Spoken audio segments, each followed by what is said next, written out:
Oh, this is one from a couple of days ago.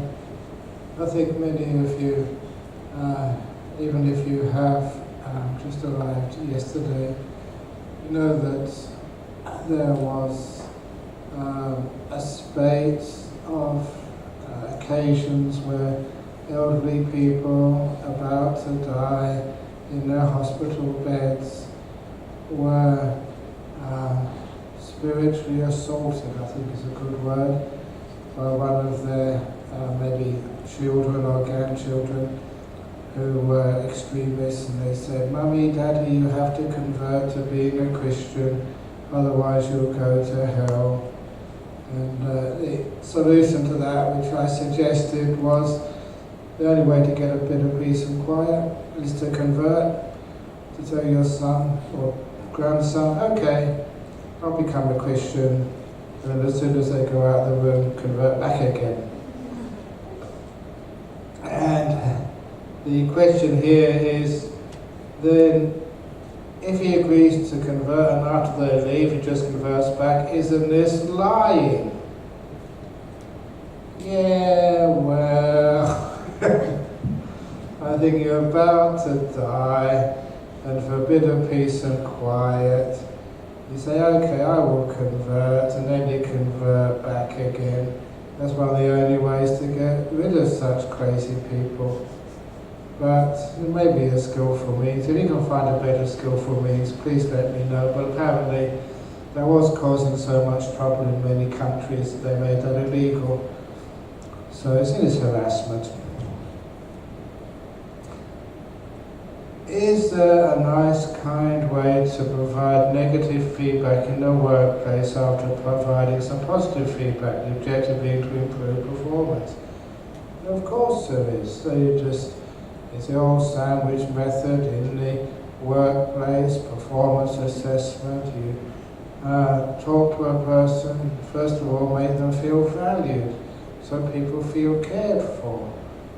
And if they feel cared for and valued, then they will accept criticism.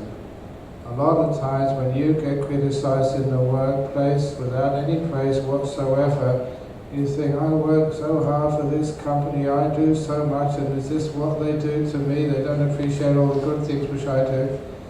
Of course, which means they don't take the criticism in a positive way. But if you establish that that you actually care for the people who work for you, and you really have their best interests in mind, you establish that by some positive reinforcement, and then you talk about some of the bad things or some of the things they're doing, and keep it, as I said the other day, never criticize the person or just criticize the act. So you're not a foolish, incompetent, stupid person, it's just what you did was just not up to the standard. Can you improve? You always make sure that they don't take that as diminishing your respect for them. You finish off with some kindness and some praise as well. So that way people can accept the negative comments, because they realize they couch in a way you really want to help them. What is the best way to encourage my father to start meditating? He is 73 years old, he gives a lot of dana and leads a very honest and upright life and still works full time at 73 years of age, but cannot be motivated to meditate. I'm not quite sure what his views on reincarnation are, thank you, Ajahn. First of all, give him a nice simple way to meditate, not force. A lot of people, Buddhists, they have got to view meditation as sitting for hours and hours with aching knees and having to force the mind and you can't move. So keep it nice, kind and gentle meditation, and just for a short period of time, see if you can encourage him to, at the end of every little meditation, just to feel what it's like afterwards and see what the results are. As long as he does it in a proper way, he sees results straight away and doesn't mind doing it. So a little bit of marketing, a little bit of encouragement, take away the fear of meditation, and then it is more attractive to people. How does one apply meditation gently and appropriately when one is constantly down with illness and physical pain. If you're always down with illness and physical pain, it's a type of meditation which you perform. And of course, because you're with illness and physical pain, you can't do very much. At least one thing you have is plenty of time when you're sick. Many people, you can see them lying in a hospital bed or in your own bed. You know, how do you actually use that time? Some people have their TV sets on all the day, or sometimes they just fall asleep. But what a lovely thing to do is to do that meditation where you just make peace with your illness. You care for it instead of trying to cure it, and be very gentle with yourself. Make peace, be kind, be gentle. And then you find that your sicknesses get less intense. The pain eases off. I know that I've done that many, many times. Simply just you use this meditation, you find it's a wonderful thing to do when you're sick or when you're in pain. I'm going to tell the story again. When I had food poisoning. Ah! Oh! Ah! When I was in my cave. And the reason I decided to tell that story because half of you were falling asleep and so was I. And so when I go, ah! Quite a few people woke up. I'm sorry to disturb your slumber. But in really, that's no exaggeration. I was in agony, and you know what to do. You just observe, be mindful of that pain, and be kind to it. Let it be. And I found out the kindness softened the pain. And I just kept on doing that for 20 minutes until the whole thing disappeared totally, never came back again. That's quite intense pain when you have food poisoning and you're screaming. So it was intense pain, just 20 minutes and it was totally gone. It's very promising, isn't it? If you could do that, so you're sick with pain, see if you can meditate properly. The awareness, the mindfulness, you can feel the body, you can't feel anything else. It dominates your consciousness if you're really in pain. So find out what makes it worse, what makes it better. It's always letting be, letting go makes it much, much better. And then soon you can just relax the pain all the way. Dear Ajahn, Angie brought up a good point today on the effects of saying no to our kids. I tried talking nicely to my preschool children, but they just don't listen. So I ended up shouting and saying no to them. Is there a better way? Being kind does not seem to work so far. Depends how old the kids are, and depends on how independent they are, what culture they come from. If you tried shouting and saying no to your kids in the United States, you would just get into more trouble. They would probably go to their school counselor and accuse you of abuse. And they'd probably get away with it. So it is all time and place. But if you have to say no to your kids, that of course is that negative reinforcement, always saying no. So there is more skillful means. Again, just where I came from, my father used to not use negative reinforcement, not say no, but he used emotional intelligence on me. He had heaps of that. Because remember him saying to me, son, never steal. Why not? If you want something that bad, you really want it that bad, you're willing to risk getting caught by stealing something. Just come and ask me and I'll get it for you, no questions asked. And he was a poor man. I realized he couldn't afford those things. But I realized from that how much he would sacrifice to stop me stealing. It wasn't just saying no, it's a bad thing to do. He made me realize that I'd rather, just not be able to pay this bill or that bill, just to stop you stealing. And that really made an effect on me, just how can you steal? So kids' behaviour, saying no to them, sometimes they will just run away and keep on doing it. Or they will do it without you finding out. So saying no is not really a powerful thing. Sometimes it depends what the situation is, how old they are. Sometimes you need to use some other methods. Try and find out why they're doing things you don't want them to do. What makes them just go against their parents' wishes and make the parents unhappy? Why are they doing that? As what you're asking them, is that a reasonable request of them? Sometimes you ask them to do things which embarrass them amongst their peers. So there's so many reasons why just saying no to a kid is not really going to have a long-lasting effect. Shouting at them is just your frustration. People don't listen to what you're saying, they don't just listen to the fact you're shouting. So it's just the power of the words rather than the message which those words contain. So be very careful shouting. There's usually much, much, much better ways to actually to get kids to do what you want them to do, or to get them to do the wise things.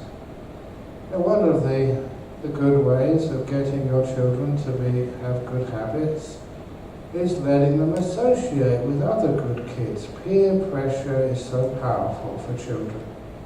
So you take them to things like a Buddhist fellowship youth group, where there's other kids who are really nice, good, wonderful children.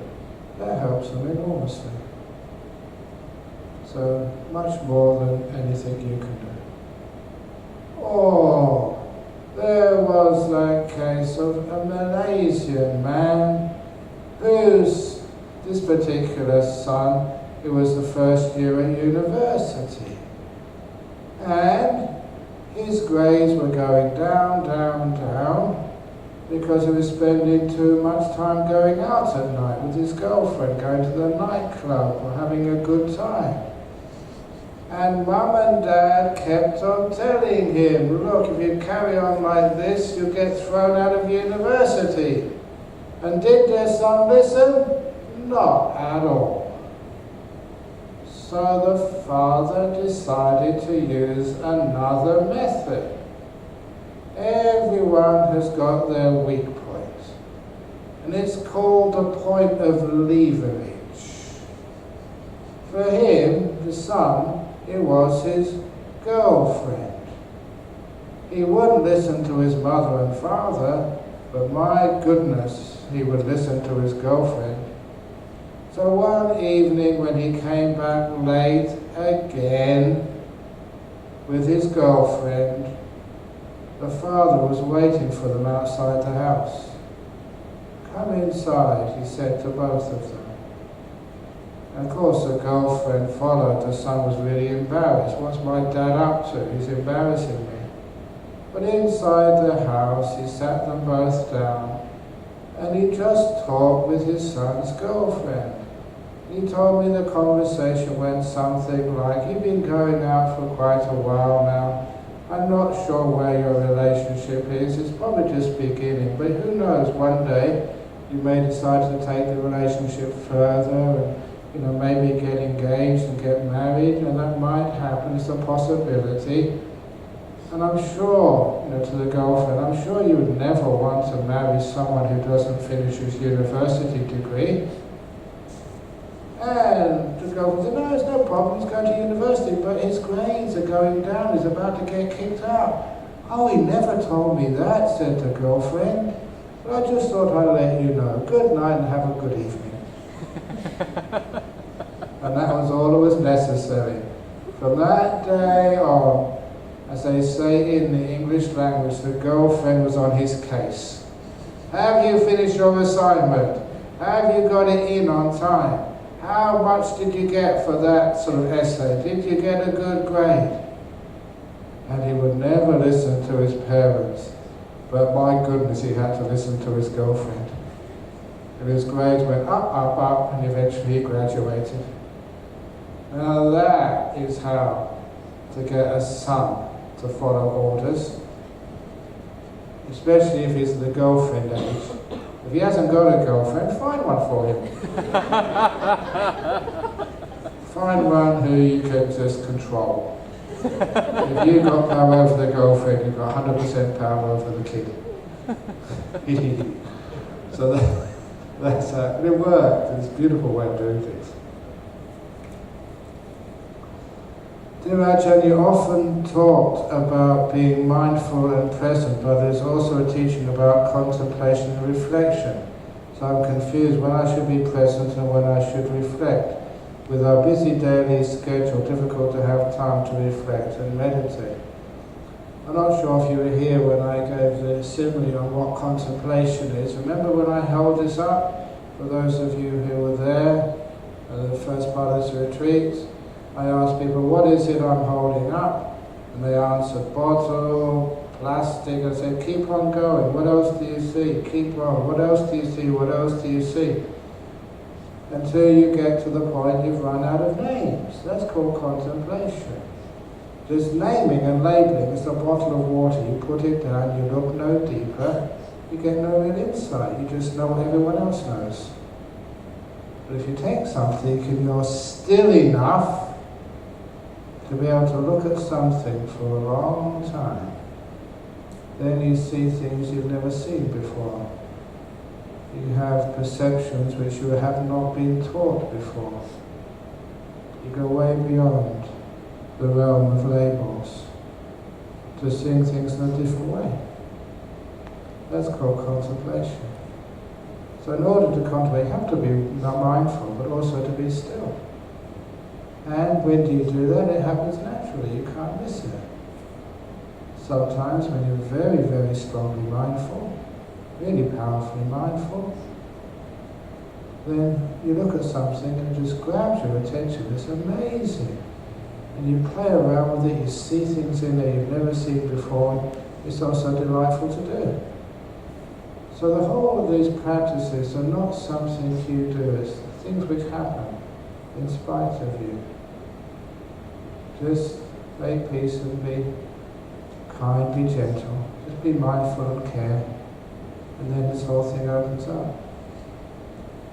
So that's actually how you gain your wisdom. What is your take on Mahasi and Goenka Vipassana methods as forms of Satipatthana?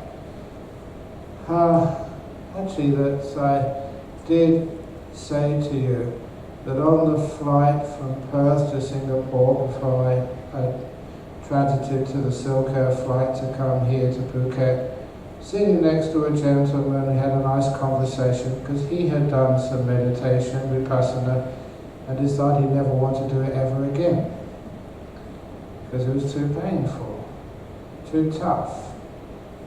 And so I was describing to him where all this Vipassana tradition came from. It is not an ancient part of Buddhist meditation. Its origin came from the original Mahasi Sayadaw, who passed away quite a long time ago. And that Mahasi Sayadaw thought that lay people could never get jhanas. So he decided to teach a second-class meditation for lay people, the Vipassana tradition as we know it today. He was a Burmese monk who was wise and knowledgeable enough to know that jhana is the meditation the Buddha used and recommended. If we get to it tomorrow on the word of the Buddha, you can see from the suttas, the mouth of the Buddha, the only meditation the Buddha recommended is jhanas. Samma Samadhi, the eighth factor of the Eightfold Path, is jhanas. Jhanas, jhanas, jhanas, jhanas, jhanas. But because that needs a lot of letting go, Mahasi thought that it was impossible for lay people. The same with the Vietnamese tradition, so I was told. A long time ago they had a meeting and decided not to teach jhana meditation to lay people.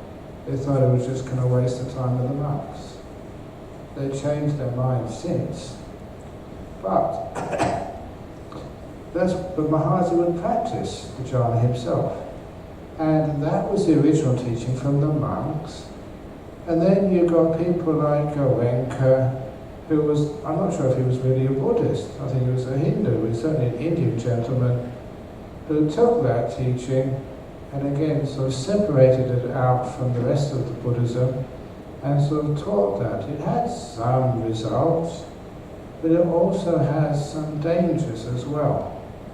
I've certainly come across many people who have been psychologically damaged by that technique. For most people it is fine, but for many people, quite a considerable number, not the majority by any means, they are already psychologically fragile. And they go to that tradition to find out some cure for their depression or anxieties or traumas of the past. And it's such a forceful tradition, many of the fragile meditators, they break. And some have a great deal of difficulties. And one of the main reasons is because there's no kindness involved in there. It's just force. Some of the monks who are with me, they used to do that vipassana. And it did actually become, especially Goenka, like a cult. If you come on this retreat, now you've meditated with Ajahn Brahm, you won't be able to go to a Goenka retreat. You're banned. You come to our retreat and no others. And to me that is a sign of a cult. What are you afraid of? Listening to other teachers. So it is a danger. They've got many good things in there. And just like I said today, I unfortunately didn't get the best translation, which I'll go through quickly tomorrow, that when people say this is the only way, Satipatthana, Vipassana, that's totally against the teachings of the Buddha. It never says that. So anyway, that's one of the things, you have to be quite forceful on that, because there's too many cases. It's not benign. It's a dangerous technique. Most people it's fine, but for some, they get damaged. Anyway, how can contemplation of mind be different from contemplation of mind objects? Can you leave that until tomorrow? Because I never finished the contemplation of mind objects there. And I never mentioned the point which I will emphasize tomorrow, because it wasn't in that rendering which I showed on the board. That traditionally the oldest form of the Satipatthana Sutta was the mind objects were only the 5 hindrances and the 7 enlightenment factors. All the rest were added later on. There's great research which is done comparing all the different manuscripts, ancient manuscripts of Satipatthana Sutta, to see how they've actually added on things over the centuries. But can we leave that until tomorrow for the Sutta class, and I'll go more into that then.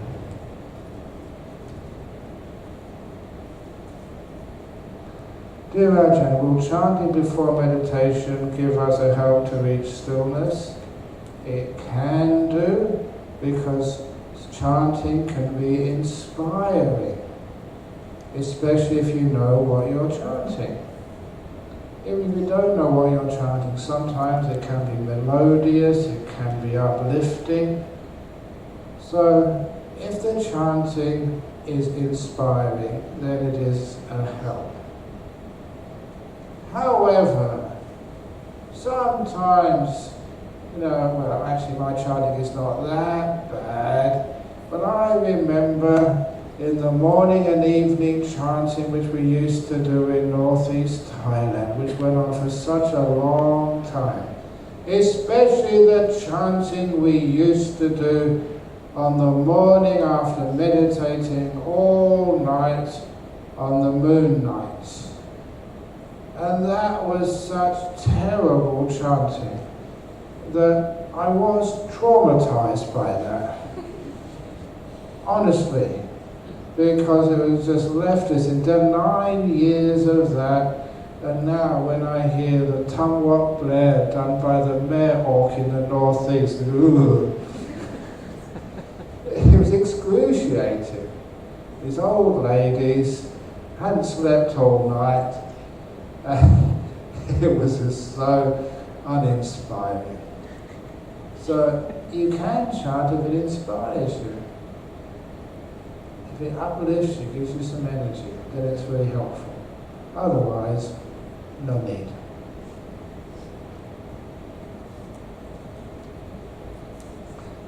I am a beginner in meditation. You have mentioned many times to look inside. I do not understand what look inside meant, or introversion. Can you please provide an example of looking inside so I can unfold the petals? You have a choice of looking outside. For example, someone bangs the door and your mind goes outside to that sound. It's none of your business, someone banging the door, so why do you actually allow the mind to go outside? And this is your home here, inside your body, inside your mind. Why do you have to leave and go outside? So instead we have this idea of looking inside, not looking at anybody else or what they're saying, but how we're reacting to what they say. We're looking inside here. We're not going off into the past or the future, going out. We're going inside of time. When I gave a long time ago, there was some anniversary of the Perth Astronomical Society.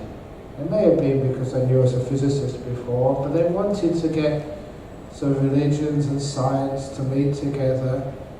And so we had a little symposium, and there was a Catholic scientist there, astronomer, and she was very honest and said how conflicted she was when she looked through a telescope at the vastness of the universe, because that conflicted with many of the things which she had to believe from the Christian Bible. She was honest enough to say just how she had a lot of difficulty reconciling her religion with science.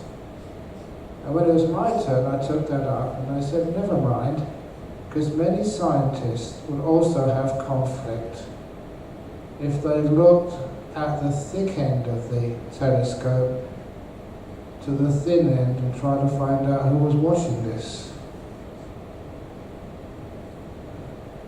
Look the other way down the telescope. Who's doing the watching?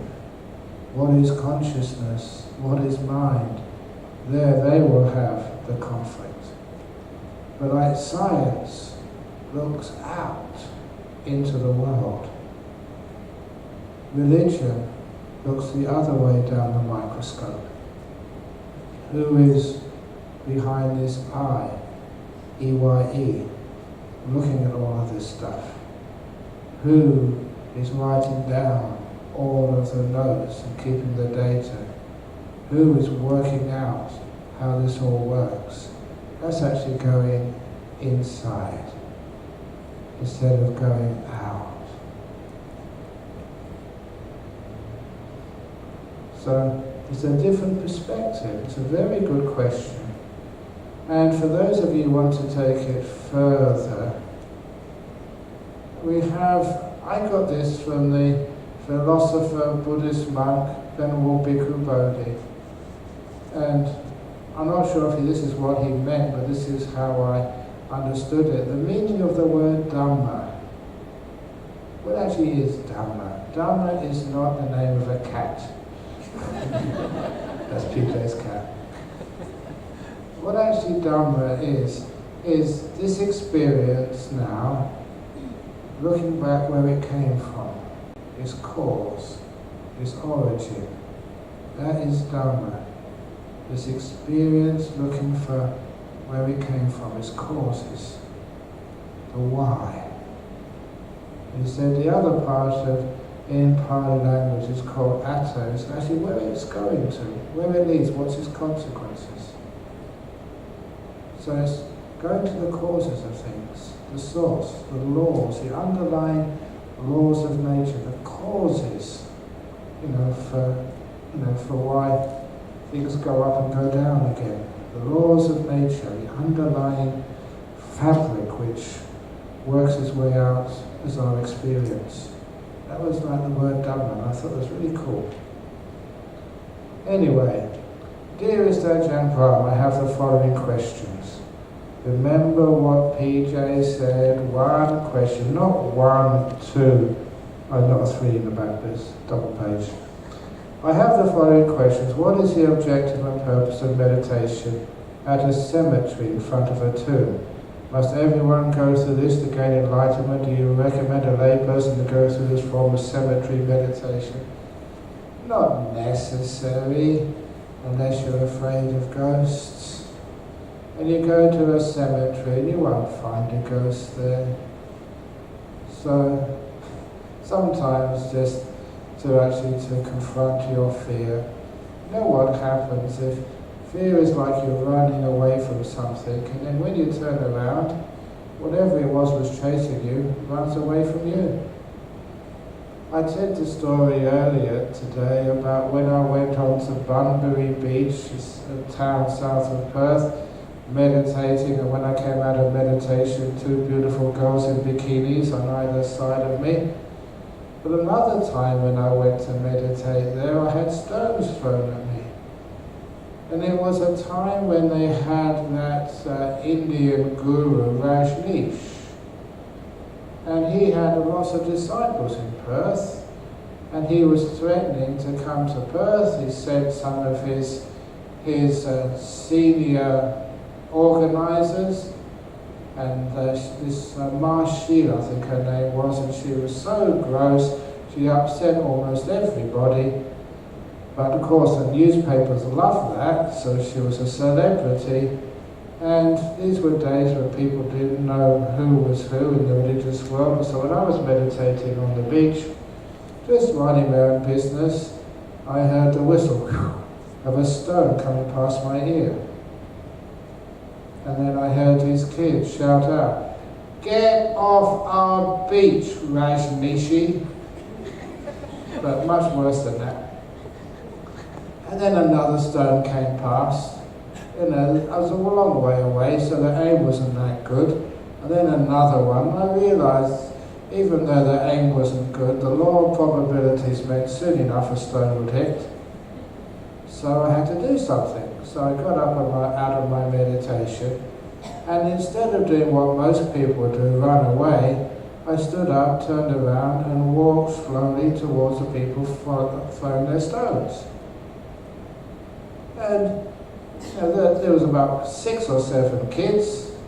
There's only one gentle monk. What did those kids do? They ran away. Except for one who stayed, and he was really quite scared that I was walking up to him. So I asked, "What are you doing that for?" "I'm a Buddhist monk." "Oh, we thought you were Rajneeshi, sorry." But that's like even ghosts, when you walk towards them and running away from them, they lose all their power. Only got scare power, but anyway. When I was wandering, doing my wandering time in Thailand, and got advice from Ajahn Chah, he'd always say, just at night time, just go to the cemetery, the charnel grounds. Because when you go there at night time, no lay people will come and bother you. And they're so peaceful. So that was a tough place I could go to get away from everybody. And if I didn't do that, people keep bothering me at night time. And it wasn't just to ask questions on meditation and Dhamma. Wandering monks, especially Westerners, we had a really good reputation for giving accurate lottery numbers. So they wouldn't come and ask anything, just wanted a lottery number, that's all. So I'm not going to waste my evening for that. So that's why I always said, go to the jungles, go to the burning grounds by the village, you can have a nice peaceful night, and always did. So I love those charnel grounds. So you don't have to meditate in front of the tomb. If you're really attached to your bodies and you don't sort of understand death, that's a good thing to do. But you know, one of Ajahn Chah's great similes about death. Again, using some of the visual aids which I have here, only a few of them. He would often pick up a glass like this and say, can you see the crack in the glass? And I'd look at it. So I can't see the crack, there's no crack there. Maybe you're cracked, Ajahn Chah. And he said, no, there's a crack there. The reason you can't see it is it's microscopic. There's a crack here though. Because one day someone will drop this glass, or they'll kick it, it will fall over and it will break. It is the crack of impermanence, anicca. He said, because I can see that crack, said Ajahn Chah, and I'm telling you to look at that crack too. That's why you should be very careful, very mindful, and care for this glass. If you're not careful, it will break, you won't be able to use it again. But he said, if this was a plastic glass, you would need to care for it. You can kick it, drop it, squash it, it's unbreakable. But because it's fragile, that is why you must care. Because one day you will die, you're cracked, every one of you. Some of you are more cracked than others. Because you are cracked, that's why we must care. Because your relationships are cracked. They're not going to last forever. They're impermanent. That is why you must care. When we just mistakenly, out of delusion or wishful thinking, think, and many people do this, think they're going to live forever, they're unbreakable, that's when we don't care. If you think your relationship is solid, it's not going to break, that's when you don't care for it, you don't put any effort in your relationship. So this is actually what death teaches us. It teaches us the importance of caring. Your grandfather has died, you will die, I will die. So because of that, that's why we care. Otherwise, we wouldn't need to. What was the rest of this question? I could have done that one. There's more to this question. During meditation upon gaining concentration, please don't gain concentration, gain stillness. What should I do to gain first jhana? Nothing. Except you disappear and stop doing stuff. Can you elaborate the steps in more detail, please? You can find that in that book, Happiness Through Meditation. You still got any left there in the back, Eileen? Yeah, got some, yeah. You mentioned to be kind and gentle after concentration set in, after stillness set in. But how to be kind when you are alone meditating? Kind towards who? You don't need to be kind towards a person. You can be kind towards things. Try being kind towards your car.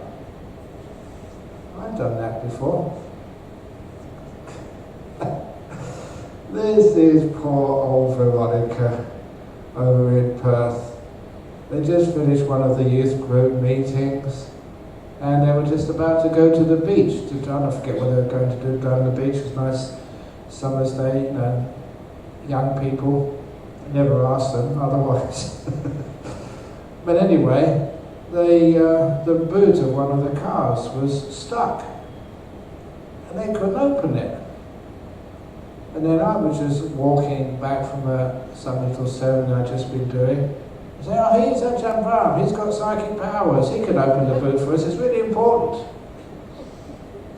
And it was Veronica's car. I said, look, if I open the boot of your car, will you promise to be a nun? And she never believed I could do it, so she said yes. So I opened the car and opened up the first time. And she was really embarrassed. I'm going to become a nun. But fortunately, she was saved because one of the other friends about to go out, she was just a young lawyer, said yes, she'll become a nun, but she never said when. Lawyers. But what I did was kindness. That's the only psychic power. Kindness to the car. And you ask Ajahn Brahmali, I had my cement mixer. I used to do a lot of work the first years I was a monk, and I went with the Anagarika to get that cement mixer. It was my cement mixer. I looked after it. Other monks could not get it to work. I always could. Sometimes just stroke it and then pull the string and it'll work first time. Weird, isn't it? But the best story of all was this German young man who spent 1 year at Bodhinyana monastery, and I saw him again when I went to Frankfurt to do some teachings. And he told me this story, and I didn't believe it. I said, well, this is a weird story. Are you absolutely honest with me? He said, yes, I'm not going to lie to you. Are you sure? Many times. So I take it that it really happened. First day at university, on the campus, he passed the ATM machine. And he said the ATM machine, as soon as he passed, it emitted a sound. He called it a gurgling sound. And he interpreted that, he perceived that as that ATM machine welcoming him onto campus. And so he would always use that ATM machine for his transactions. And because he'd been in my monastery, he gave it loving kindness. A nice ATM. Sort of, I hope you never run out of money. I hope people don't shout at you when they find they've got no balance left. I hope no one ever tries to rob you. And you might think he was crazy, but he did that for many months. You know, being kind to a machine. And this is what he said. I said, are you sure this happened? He said, yes, absolutely sure. He was sitting having his lunch, just maybe 10 or 20 meters from the ATM machine, on a bench outside, a warm day.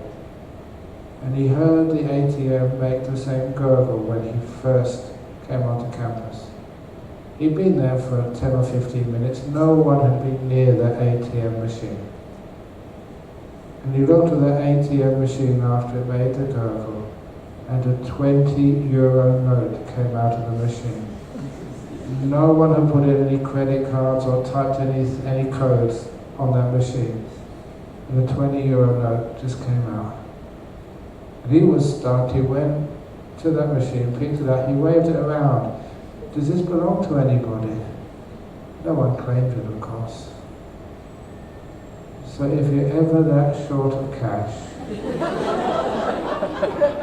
find an ATM machine, give it loving kindness. Really good loving kindness, nice ATM machine, nice ATM machine. Come on, cough up.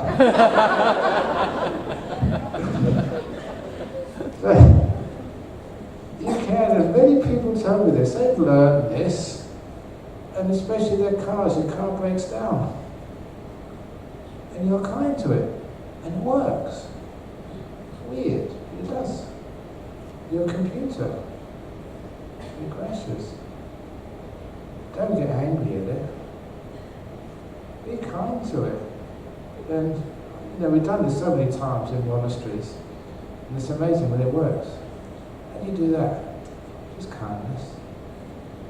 It seems to have power over things, let alone to people. So if you can be kind to machines, you can be kind to your mind. Oh, poor old mind. Really give you a hard time. Always pushing you this way and pushing you that way. You can be just kind to your mind. So whatever you experience, doesn't matter. If you want to become enlightened today, that's fine. If you want to leave it to another 10 lifetimes, that's fine by me. It's really gentleness and kindness. So you can be kind towards anything. So that's actually how you do that. What did that mean when you said after concentration one should try to go into the first jhana? What are the steps? It's all these are stages of letting go. The more you let go, the closer you do get to those stages. It's not what you do, it's not what you achieve. It's just what happens when you don't do anything. So for more information, just get a copy of that book, because that book is what some people call the magnum opus, the main book about meditation. It's done really, really well in Vietnam. Because in Vietnam it's a text which when monks actually go to university to learn Buddhism, it's one of the key texts they have to study on meditation. They said, well, that's clear, precise, accurate. They translated it obviously into Vietnamese, and to have a book translated into Vietnamese and sold, you have to get government permission for that. So the government there know it, and they say it's a really good book, and that's actually why it is put in their universities. It's given accreditation. And that's also why one of my lovely little anecdotes, I was in Vietnam at a conference a few years ago, and when you're in a conference, you don't just present at the conference, you listen to what other people say. And so I was sitting in the back somewhere waiting for this little session in the conference to begin, and a Vietnamese monk came and sat next to me. I was just friendly and said, oh, where are you from? He asked me. He said, oh, I'm from Australia. This Vietnamese monk spoke pretty good English. He said, oh, you're from Australia. He said, do you know a monk called Ajahn Brahm? That's what he said. And with great joy, I always loved this moment, I turned around to him and said, I am Ajahn Brahm.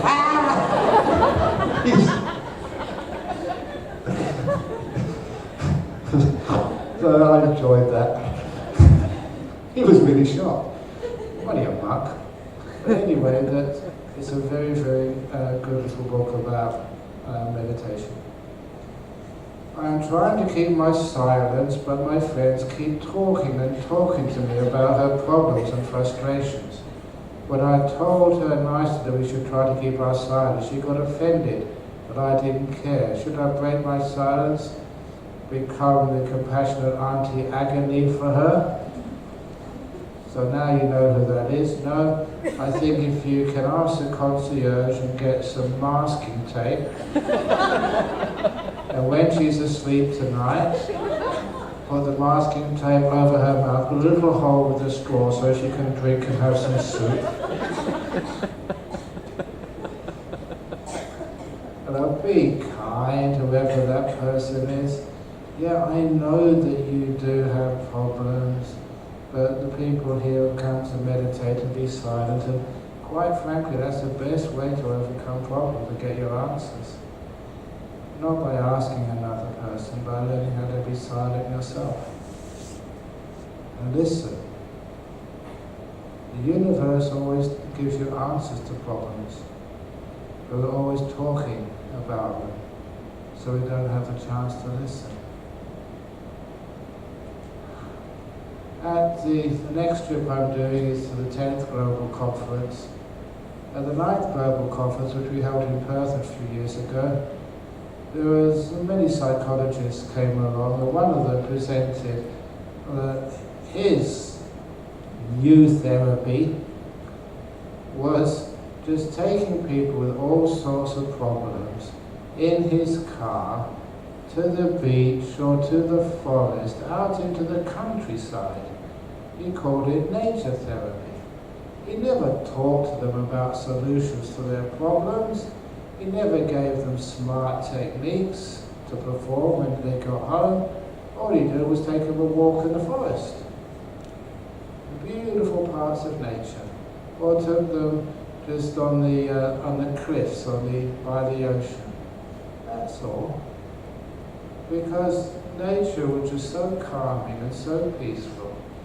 When their mind became peaceful, they realized that was the solution to their problems. When your mind is agitated, there'll always be problems. And you'll never find a solution to them. But when you're silent, all the problems just disappear and vanish. You're at peace.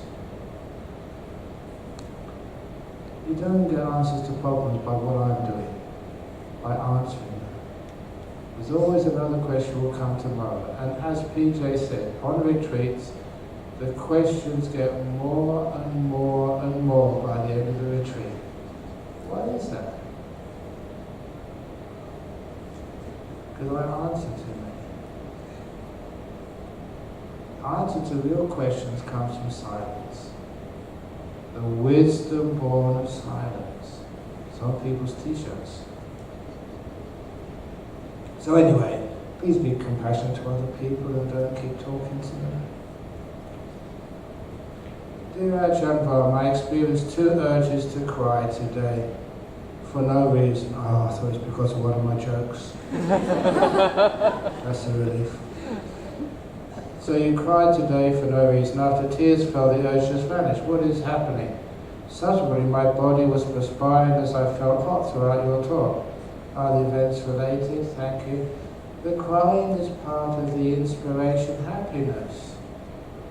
And I love telling people that there's 2 places where I always cry when I go to India. And one of them, for those of you who've been to India, next to Benares, the museum at Sanat, where the Buddha gave his first sermon. In that museum there's a picture of the Dhammacakka Buddha. It's often you see it in posters on the front covers of books. It's one of the most beautiful Buddha statues in the world. And to see it, live, and I can't say live, see a statue live, but to see it real rather than a picture is quite moving, at least to me anyway. And I remember the first time I went to that part of India and went into that museum, I just went looking for it. And those of you who've been to India, that it's not like the museums in Singapore where you can get a guide map and there's all these signs everywhere. No one actually knew where it was, so I had to explore to find it. And actually I turned a corner in that museum and there it was at the end of the hall. I couldn't help myself, I started crying. Tears came down my eyes. It's such a beautiful, beautiful statue. They're inspirational tears. And the second time I went on a pilgrimage leading people, I knew exactly where it was. I was really looking forward to it, seeing this beautiful statue, which moves me to tears, literally. But I was with a lot of people, so I thought I'd better behave and restrain myself. So I was prepared for it, but just, okay, come on, just keep your cool. And as soon as I turned the corner, I couldn't help it. Even though I anticipated it, just tears came. It's so beautiful, that statue. And the third time was the best. I knew where it was, and I'm not going to stop it this time. I'm going to enjoy it. The inspirational crying. And I turned the corner, and the ceiling was being painted. There was a big cloth all over it. I couldn't see it. I was so disappointed because oh no, I really wanted my cry. I was looking forward to it. And of course you can't say anything because the workmen there, they can't speak any English. But I remember the workman, on a lad, he looked at me and without saying anything, without me saying anything, he took the cover off the Buddha statue. I couldn't help it that time. And the other place which I cry is the Vulture's Peak. I don't know why, but you meditate there. That's where the Buddha actually meditated. You can sit where the Buddha sat. No doubt about that. Oh, that's powerful. It really gets me goosebumps. The Buddha, I mean the real Buddha. And you can just put your bottom on the stone where the Buddha would have sat. Wow, that's really crazy. That's amazing. So anyway, those are places that get so inspired. There's nothing wrong with inspiration crying. So, go for it. It's good for you. And if you get hot, it's just the body doing its thing. Sometimes, there's a whole talk I should give on this about the healing effects of deep meditation. Sometimes it's hot spots in the body. Where you're meditating, there's parts of your body, maybe your shoulder, it's like a fever, but just located in one part of the body. And you ask the person afterwards, what happened? I had a hot spot in my shoulders. Why? It was weird. It was only my shoulders, nothing else was hot. And then you say, where did you have your car accident? I never told you that. You got psychic powers, and at last, I know, you've let me know now. It's not psychic powers. You have hot spots because of injuries. And when you get really peaceful, you let your body go. You start just before it disappears. Now your body can heal itself. One of the biggest problems to healing is you, always getting in the way, stopping things happening. You let go so much, really a lot. You get this. So many women have told me this. It's inspiring. A hot spot in one of your breasts. What was that? You, ladies, have just avoided the breast cancer. I mean that. That's wow. That's big stuff. You get a hot spot. Your body knows how to heal itself, given half the chance. You relax, you let go. You didn't expect this. In a hot spot somewhere in your body. That's only the body healing itself, doing what it should do if you only give it half a chance. So if you did have your whole body heart heat, it's probably some cold or virus, but your body just zapped. So when those things happen, just let them happen, don't interfere, they're brilliant stuff. Most people have these hot spots afterwards, it feels so good afterwards. Exactly.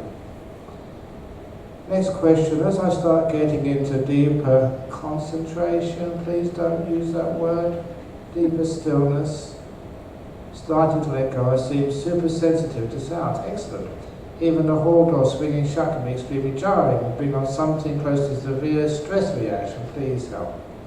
You do start to get, everything gets amplified.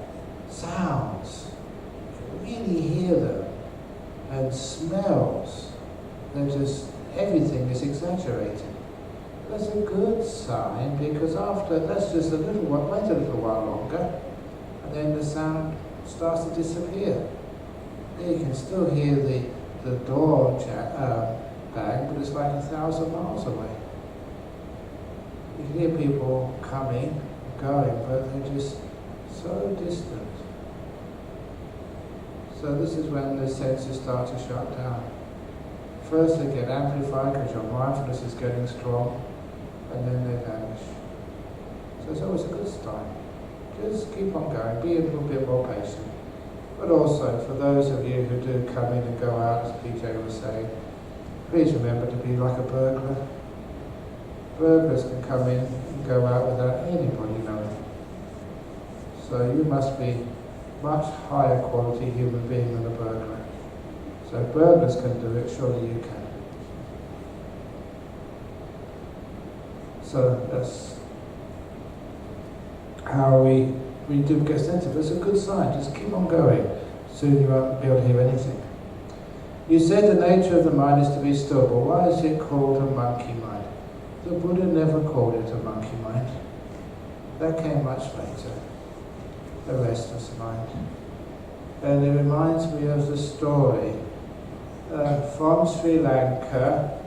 It was Wesak Day, and on Wesak Day, that's, you all know Wesak Day, just held it just last month, and that's always a big celebration, and on big celebrations there's always lots and lots and lots of food. So the monkeys in the jungle know if they want a good meal that day, go to the temple on Wesak Day. There's always someone's going to leave something there. There's really good pickings when people drop a mango, or they leave a banana on a plate for long enough, that's great for the monkeys. Even you go to Bodhinyana monastery, for lunchtime all the parrots and the kookaburras and the magpies and the crows, they all come. They know what time it is. The rest of the day you don't see them, they're gone. So they know where to get a good feed. Same as the monks, we go there at the same time too, exactly the same. Sometimes I think that monasteries are the same as zoos, become feeding time for not the monkeys, the monks. And then, anyway, so a monkey came to the temple on Wesak Day, and on that Wesak Day, whoever's the monk there or the nun has to give a talk, and the monk was giving a talk about the monkey mind. And the monkey thought, hey, they're talking about me. You know what it's like when people are talking about you, get interested. So the monkey got closer and started listening to what this priest, this monk was saying. And he was talking about the monkey mind being a big obstacle to meditation. It was a bad mind. It was a sort of mind which you're supposed to get rid of. And the monkey said, what are you doing calling monkey minds bad? I'm a monkey and I know monkey minds are okay. This is discrimination. This is it's slander. It's defamation. We should do something about this. Complain to the World Wildlife Fund or something, because I'm not standing for this. In a modern world, you can't discriminate because of people's race or gender or sexual orientation or age or race. You can't do this anymore. This is a modern world. You can't even discriminate. Just because I'm a monkey doesn't mean my mind is any worse than your mind, humans. I'm not standing for this. So the monkey was so angry. He went into the forest to see the rest of his friends, a troop of monkeys, and when the other monkeys heard about this, they were also really angry. Human beings can't treat us like this. They don't know what they're talking about. Monkey mind is a good mind. Why do you keep making sure it's a bad mind? This is not right. This is wrong. They were jumping up and down, getting more and more angry. And the old monkey, the leader, said, see, those humans are right. That's the monkey mind. Jumping up and down, getting angry. And all the other monkeys said, yeah, you're right. We've all got monkey minds. That's why we call monkeys. What can we do about this? And the head monkey said, well, actually, I've been to that temple too. And I've heard anyway, that the way to overcome a monkey mind is to meditate. So all the monkeys jump up and yeah, good idea, let's meditate. Yeah, we're going to meditate. Whoa, we're going to meditate. Shut up. So how do we meditate? So well, I said, first of all, you need a cushion.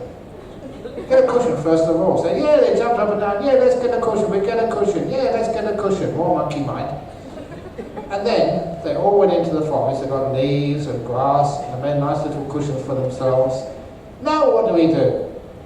And the head monkey said, well, you sit down on it. So they all sat down, cross your legs. Right paw over the left paw, arms back straight, heads down, and watch your breathing. And that jungle had never been so quiet ever before. The monkeys were actually meditating for about 30 seconds. And then one monkey put their hand up. I've got a question, I've got a question, I've got a question. What's the question? He said, well, you know that we planned to go to the banana plantation today, to steal all the bananas, to raid it for our lunch. I keep thinking about that. I know it's not lunchtime yet, but I keep thinking about that. So let's go to the banana plantation now, steal all the bananas, get that out of the way first, so then we can meditate. Yes, and all the other monkeys, I was thinking the same, good idea. So they all got off their seats, swung over to the banana plantation, stole lots and lots of bananas, brought them back to their clearing where they lived, put them in the bin, it wasn't lunchtime yet, they just got it out of the way. put it in a big heap, went back to their little safus, their meditation cushions, sat down, right leg over the left leg, in full lotus, right paw over the left paw, thumbs like that, back up, close their eyes, chin down, watching their breath. Excuse me, said another monkey after 30 seconds, I've been thinking, you know, before we eat those bananas, we have to peel them. So let's get it out of the way first of all. Yeah, good idea, said all the other monkeys. Let's get it out of the way, then we can meditate.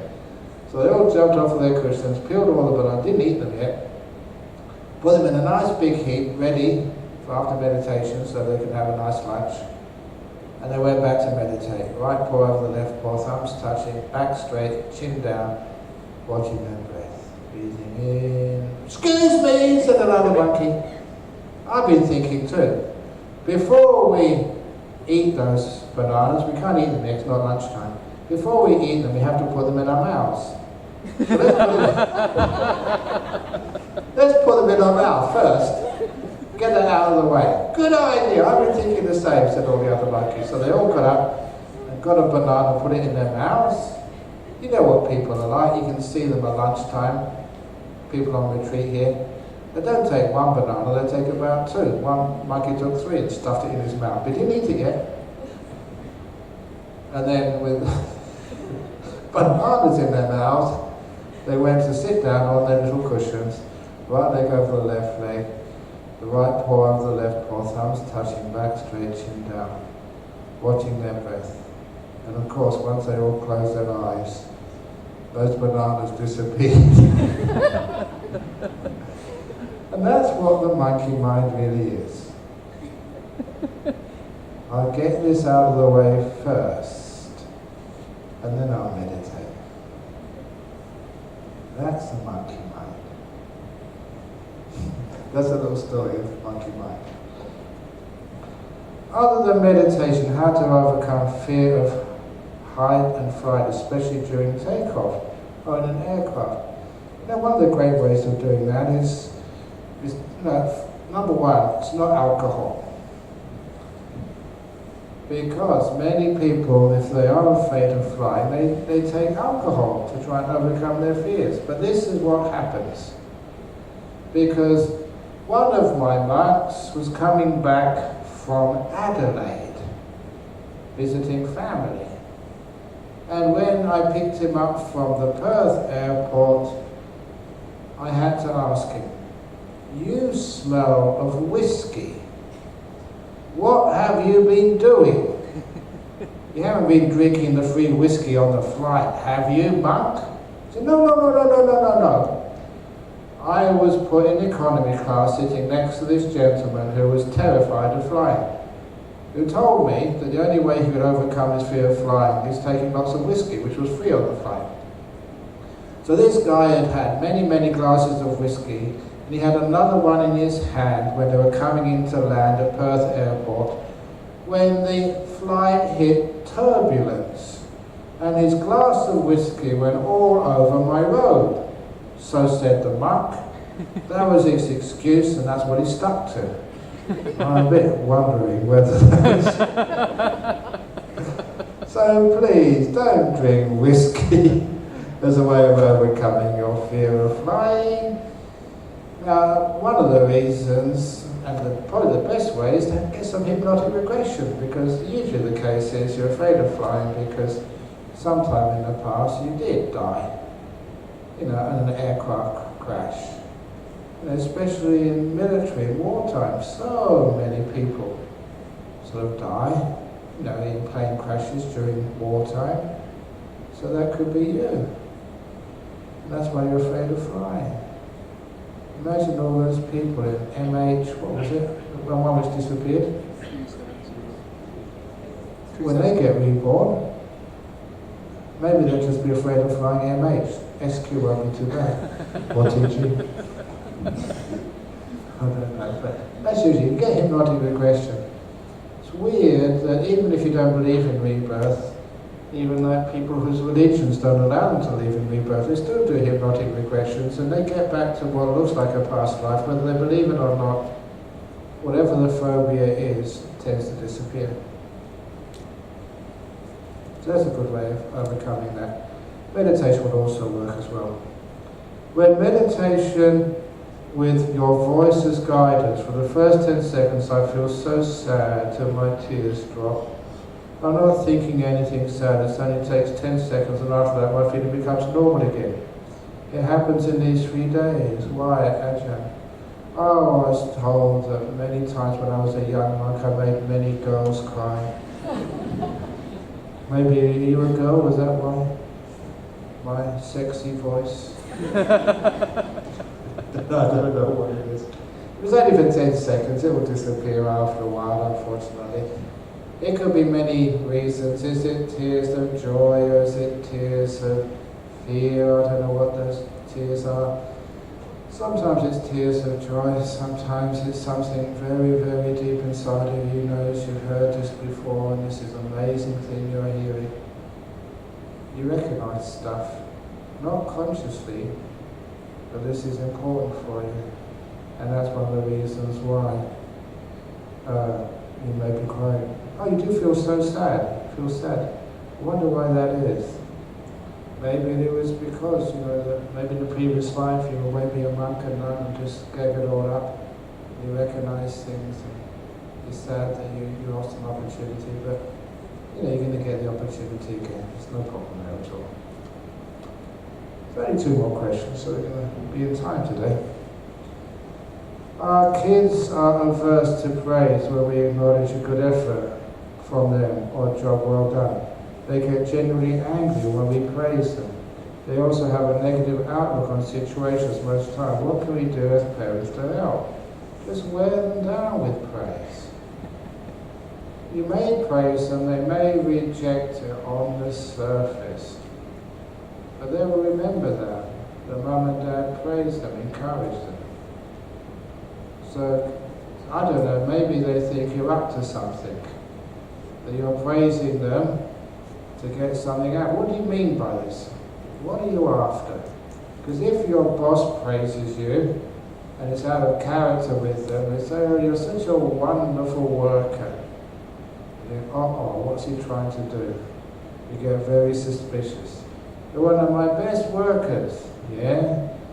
A great worker. Can you work the weekend? Because sometimes people use praise as a way of getting their own way. But if it really is genuine praise, and they get angry, you say, it doesn't matter, you can get angry at me, but this is how I feel about you, son. I'm very happy that you're just such a great son.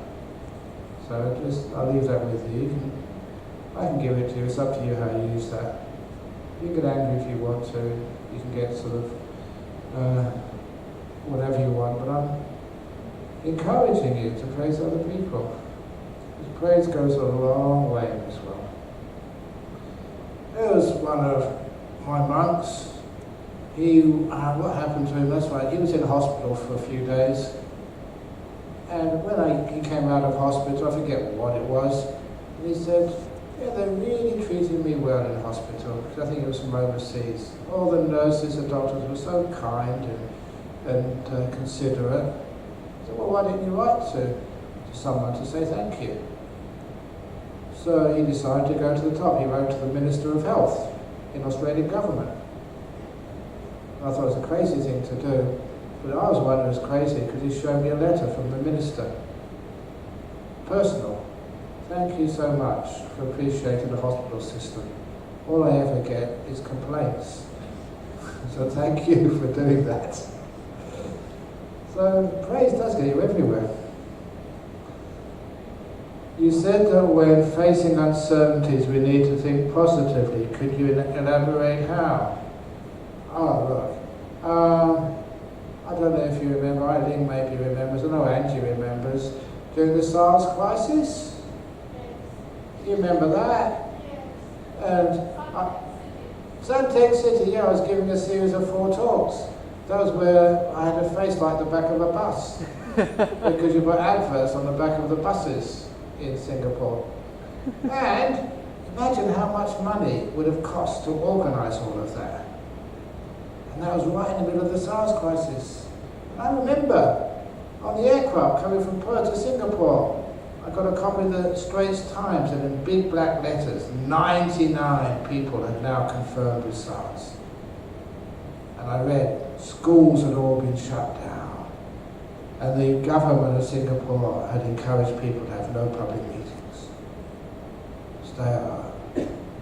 And there, I think, I never seen Angie so worried, because they put a lot of effort into organising this in the middle of the SARS crisis, and they just asked me point blank, should we cancel? Should we cancel? And my answer was, and I remember this, I don't know if, were you at the airport also, Eileen? Remember I asked what the population of Singapore was? Because sometimes people think I elaborate and make up these stories. I think it was 4 million or something at the time. And I said, well, if 99 people have got SARS and 4 million people in Singapore, that means 3,999,901 people haven't got SARS. The odds are in our favour. Let's go ahead and do it. It was a classic two bad bricks in the wall story. Fear, negativity.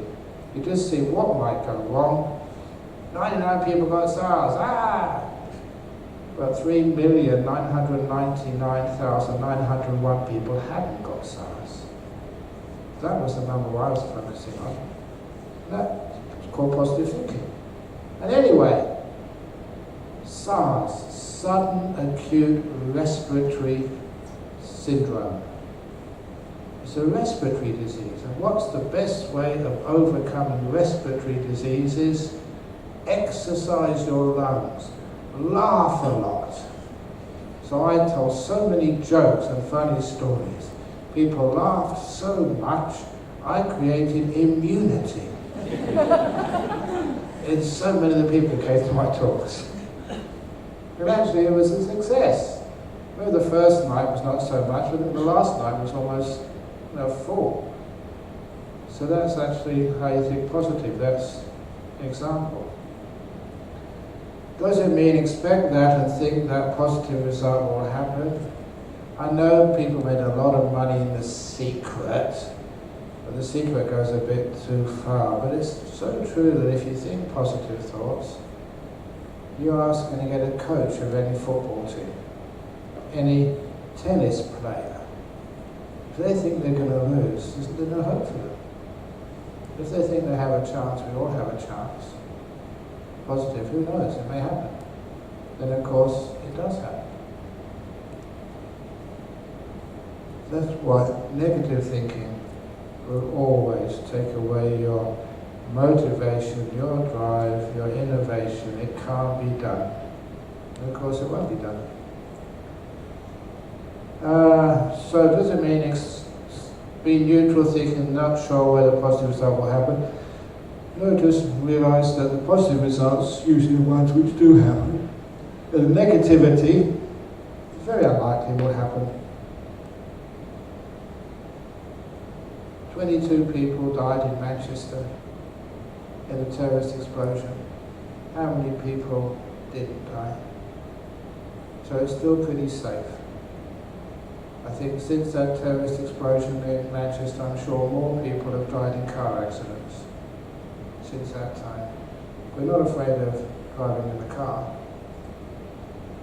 but sometimes people are afraid of going to tourist hotspots because, terrorists, the chance of it happening are so small.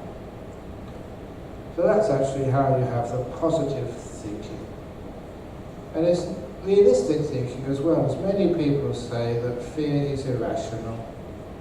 The chances of you dying in a terrorist explosion in this life are far less than you dying. I think someone worked it out, like I think lightning strikes. A lightning strike kills more people than those who died in terrorist attacks. Well, there's other things which happen in life, but somehow or other, because lightning strikes are part of nature, and we think we can't avoid it. Because I think terrorist attacks, we think we can avoid it. That's why we think it's a tragedy. Anyhow, that's enough for tonight. It is 21:59. No, it's turned to 10 o'clock. Right on time. I'll make a good Singaporean.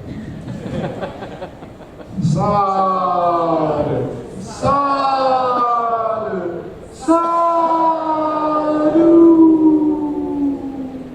Very good. So have a wonderful night, and please don't talk too much to one another, so you can have a good night's sleep and enjoy some silence.